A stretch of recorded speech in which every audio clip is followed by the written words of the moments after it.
اللہ رب العزت کا بے شمار فضل و کرم احسان ہے، اس نے عافیت کے ساتھ ہمیں اتفاقیت کی یوم جمعہ عطا فرمایا۔ گزشتہ جمعہ اتنی رحمتوں اور برکتوں کا سما تھا،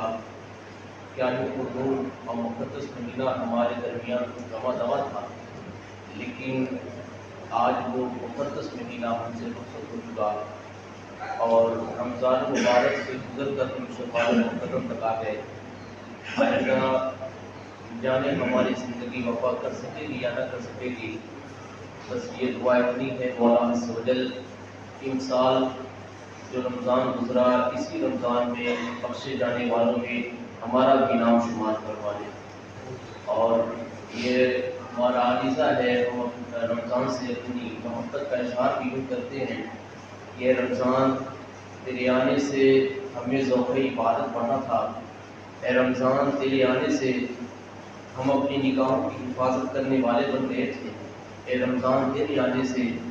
ہم اپنی زبان کو جھوٹ اور غیبت چغلی سے بچانے والے بن گئے تھے، اے رمضان تیرے آنے سے ہم اللہ تعالیٰ کی نافرمانی کرنے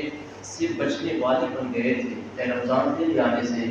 ہم نبی پاک علیہ السلام کے فرامین کے حق الامکان عمل کرنے والے بن گئے تھے، اے رمضان تیرے آنے سے قرآن مجید کی تلاوت کرنے والے بن گئے تھے، اے رمضان تیرے آنے سے صدقہ و خیرات کرنے والے بن گئے تھے، اے رمضان تیرے آنے سے نیکیاں کرنے والے بن گئے تھے، اے رمضان تیرے آنے سے مسجدیں بھرنے والے بن گئے تھے۔ فرض کی اے رمضان تیرے آنے سے اللہ و رسول کی رضا والے تمام کاموں کو انجام دینے والے بن گئے تھے طریقہ، لیکن اے رمضان تیرے گزر جانے کے بعد ہم مسجدوں سے دور ہو گئے، اے رمضان تیرے گزر جانے کے بعد ہم اپنی نگاہوں کی حفاظت نہ کر سکے، اے رمضان تیرے گزر جانے کے بعد جھوٹ سے نہ بچ سکے، اے رمضان تیرے گزرنے کے بعد چغلی غیبت جھوٹ سے نہ بچ سکے، اے رمضان تیرے گزرنے کے بعد اللہ تعالیٰ کی نافرمانیوں والے کاموں میں مبتلا ہو گئے، اے رمضان تیرے گزرنے کے بعد حرام نظارے کرنے لگے، اے رمضان تیرے گزرنے کے بعد بے حیائی والے کاموں میں ملوث ہو گئے، اے رمضان تیرے گزرنے کے بعد نمازوں کی پابندیوں سے دور ہو گئے، اے رمضان تیرے گزرنے کے بعد اے رمضان تیرے گزرنے کے بعد قرآن مجید کی تلاوت کرنے والوں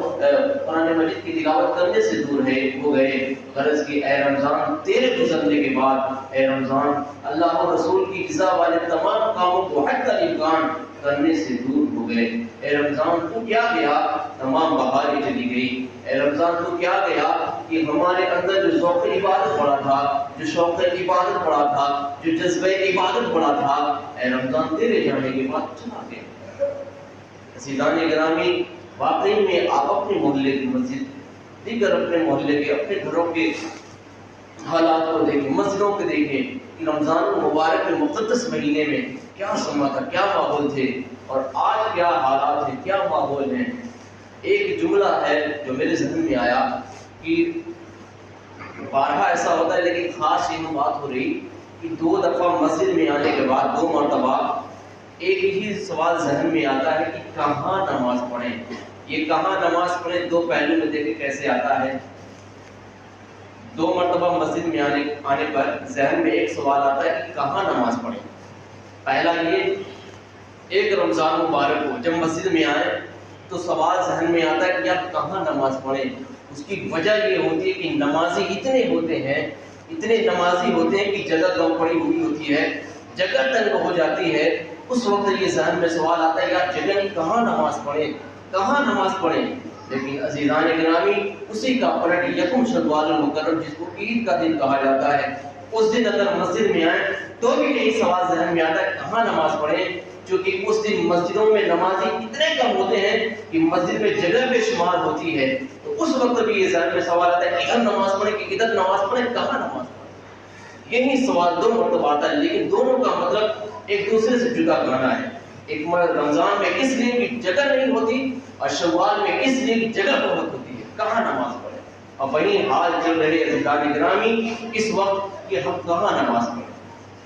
عزیزان گرامی، اور ایسا نہیں کہ رمضان مبارک میں ہم نے عبادتیں کر لیں، ریاضتیں کر لیں، قرآن مجید کی تلاوتیں کر لیں، رب تعالیٰ کی رضا والے کام کر لیے، تمام سلوک و خیرات کر لیے، سنت رسول اعظم پہ عمل کر لیے، غرض کی تمام اچھے اعمال کر لیے، تو اب ہم سے کوئی مواخذہ نہ ہوگا، اب ہم سے کوئی سوال و جواب نہیں ہوگا، اب ہم نے سال بھر کی کمائی کر لی، اب ہم کو معاذ اللہ استغفر اللہ علیہ والحفیظ، اب ہم کو نماز پڑھنے کی ضرورت نہیں، قرآن مجید کی تلاوت کرنے کی ضرورت نہیں، ہم نے رمضان میں تلاوت کر لیے، رمضان میں روزے رکھ لیے، رمضان میں اچھے اعمال کر لیے، اب کرنے کی ضرورت نہیں، آئندہ رمضان میں پھر کر لیا جائے گا۔ عزیزان گرامی، تو یہ ہم پر یہ چھوٹ نہیں کہ رمضان میں نیکی کر لی پھر سال بھر معاف ہو گئی، نہیں، جس طرح رمضان مبارک میں یہ ہم پر فرض تھا تمام نیکیاں، یہ فرض نماز کی پابندی جس طرح ہم پہ رمضان میں فرض ہے، غیر رمضان میں بھی ہم پر فرض ہے۔ اگر نماز میں سستی بھی ہم کرتے ہیں تو بارہ ہم نے بتایا،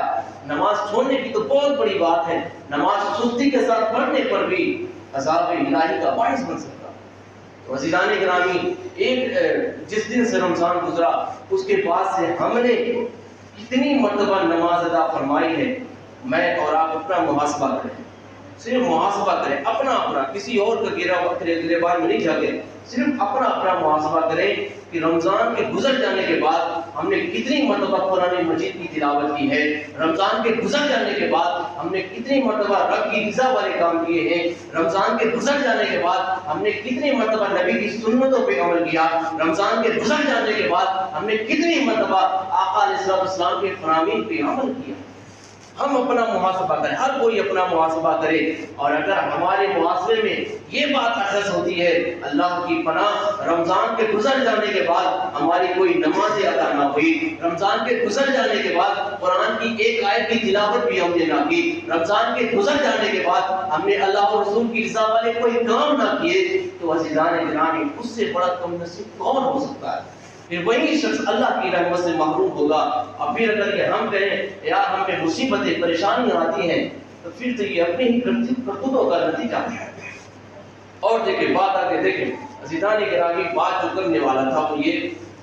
اللہ رب العزت کے نزدیک کوئی باقی سا مذہب ہے، وہ مذہب اسلام ہے، اور مذہب اسلام گزشتہ جمعہ یا اس کے پہلے جمعہ کو یہ بھی میں نے بتایا تھا، مذہب اسلام شیر دلی کو بھی پسند فرماتا ہے، بزدلی کو پسند نہیں فرماتا، لیکن مذہب اسلام نرم دلی کو بھی پسند فرماتا ہے۔ موقع کے لحاظ سے عزیزان گرامی، دیکھیں آقا علیہ السلام کی رحمت دیکھیں، کتنے ایسے ہیں آج بھی، اور اسلام جب سے آیا تب سے اسلام کو مٹانے والے بھی بہت پیدا ہوئے، بڑے پاورفل پیدا ہوئے، بڑے طاقتور، پوری دنیا پہ حکومت کرنے والے بادشاہ بھی ایسے گزرے جنہوں نے اسلام کو، مسلمان کو مٹانے کی سازشیں رچی، انہوں نے تمام حربیں استعمال کر لیے، لیکن اللہ کی قسم آج بھی مذہب اسلام اپنی روشنی کے ساتھ چمکتا دمکتا نظر آ رہا ہے، اور صبح قیامت تک یہ اسلام باقی رہے۔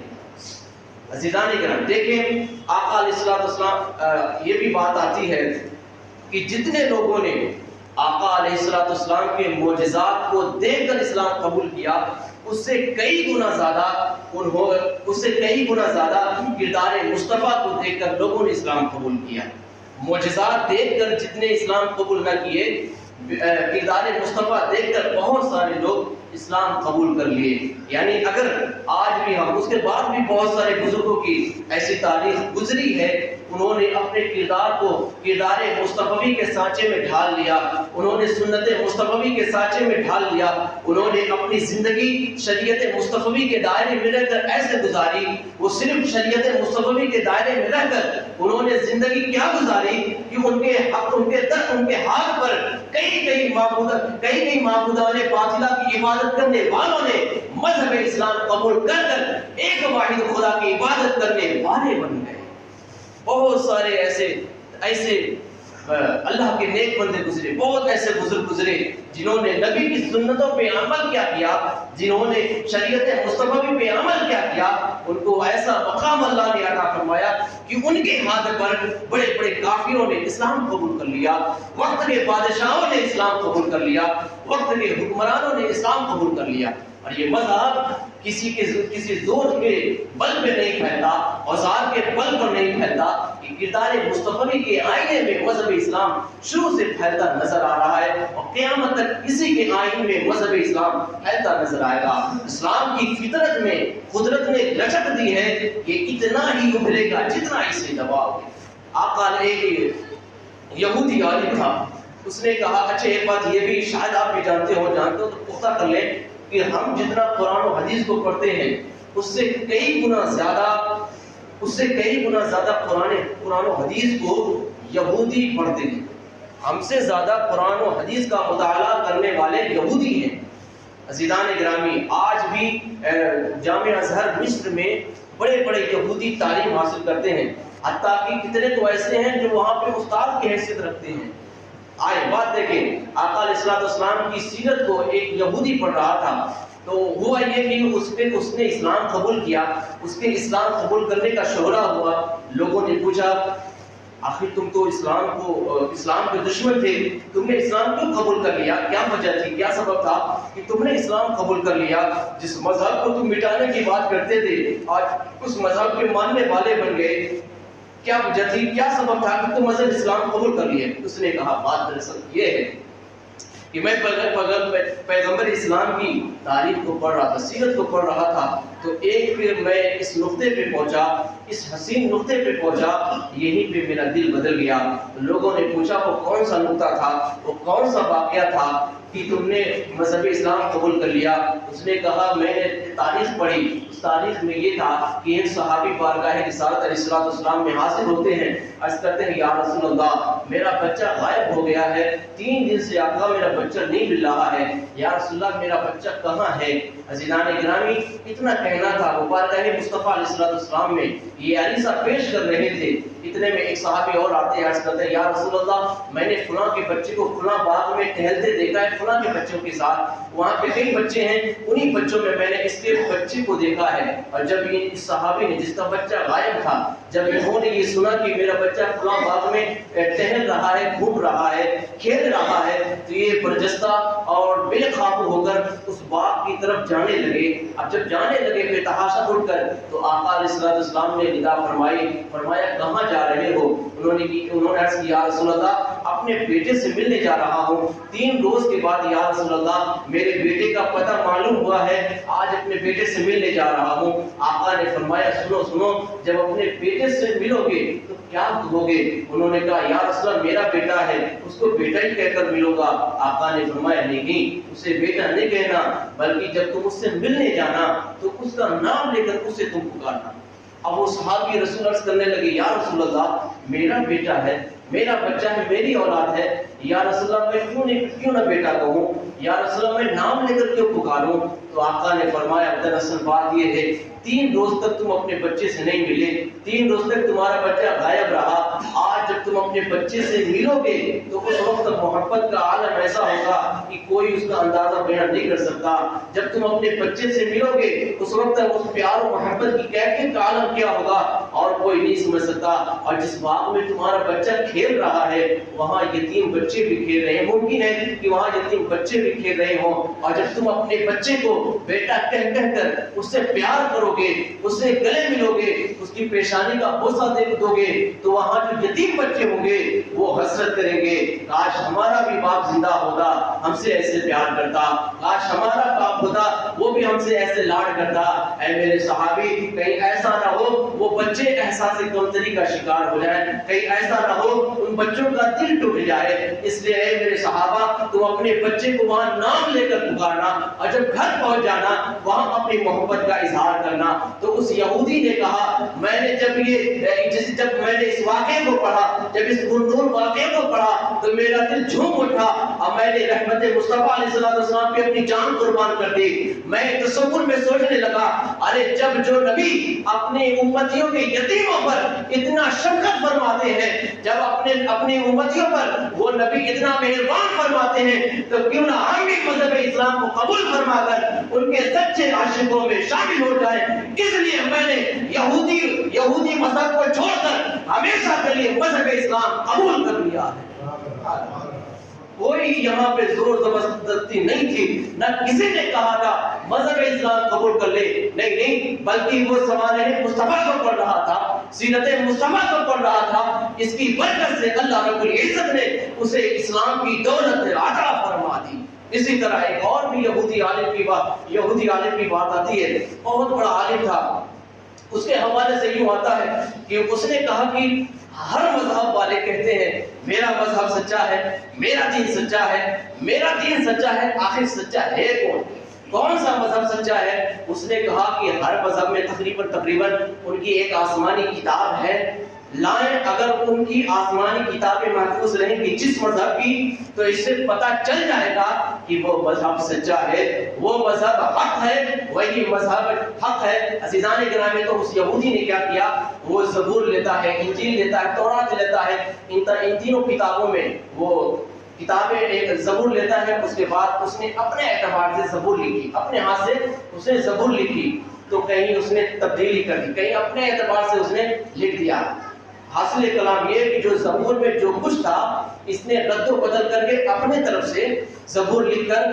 زبور کے عالموں کو اس نے دے دیا۔ جب زبور کے عالموں نے دے دیا تو اب یہ سوچ رہا تھا یہودی عالم کہ میں نے زبور میں غلط لکھا ہے، جو کچھ اس میں تھا میں نے وہاں پر اپنے اعتبار سے تبدیل کر کے لکھا ہے، یہ جو زبور کا عالم ہے مجھے اب چھوڑے گا نہیں کہ تو نے میری کتاب، میری آسمانی کتاب زبور میں تو نے انحراف کیا ہے، تو نے تبدیلی کی ہے، میری تو خیر نہیں ہے، مجھے تو زندہ نہیں چھوڑا جائے گا۔ لیکن اس نے کہا 3 روز گزرے، ہفتہ گزرا، مہینے گزر گئے، لیکن وہ جو زبور کا عالم تھا میں نے وہ آج تک میرے گھر پر نہیں آیا، اس نے کچھ بھی مجھ سے نہیں کہا۔ اس سے پتا چلا کہ زبور محفوظ نہیں ہے، یہ مذہب سچا نہیں ہے۔ اس کے بعد اس نے تورات کتاب لی، اس کے بعد اس میں بھی اس نے رد و بدل کیا، تبدیلی کی، اس کے بعد تورات کے عالم کو دیا، وہ پھر انتظار کرنے لگا اب تورات کا عالم آئے گا، وہ ٹھیکا کرے گا، پٹھیکا کرے گا، میری تو خیر نہیں ہے، میں نے اس میں اپنے اعتبار سے رد و بدل کیا ہے۔ لیکن اس کا کہنا یہودی عالم کا 3 روز، ہفتہ، مہینہ گزر گیا، لیکن تورات کا عالم نہیں آیا۔ میں سمجھ گیا اس کے ماننے والے سچے نہیں ہیں، اس کی حفاظت نہیں رہی۔ عزیزان گرامی، اس نے پھر انجیل لی، اس میں بھی اس نے تبدیلی کر کر لکھا اور انجیل کے عالم کو دے دیا۔ پھر وہی انتظار کرنے لگا کہ اب آئے گا، پٹائی ہوگی، میری خیر نہیں ہے۔ لیکن اس کا پھر کہنا ہے 3 روز، ہفتہ، مہینہ گزر گئے، لیکن انجیل کا عالم نہیں آیا۔ میں سمجھ گیا یہ بھی محفوظ نہیں ہے۔ اس کے بعد اس نے سوچا اب قرآن مجید باقی ہے، اب اس میں بھی جو ہے ہم اس میں تبدیلی کر کے لکھتے ہیں۔ اس نے ایک قرآن لیا، قرآن لینے کے بعد جہاں زیر تھا اس نے زبر کیا، جہاں جزم تھا اس نے تشدید کیا، پورے قرآن مجید میں اس نے رد و بدل کر دیا، تبدیلی کر کے اس نے حافظ قرآن کو پھر وہ قرآن دیا۔ 3 کتابوں کو جب اس نے تبدیلی کر، تورات، زبور، انجیل، اس نے اس عالموں کو دی تو کوئی نہیں آیا۔ جب اس نے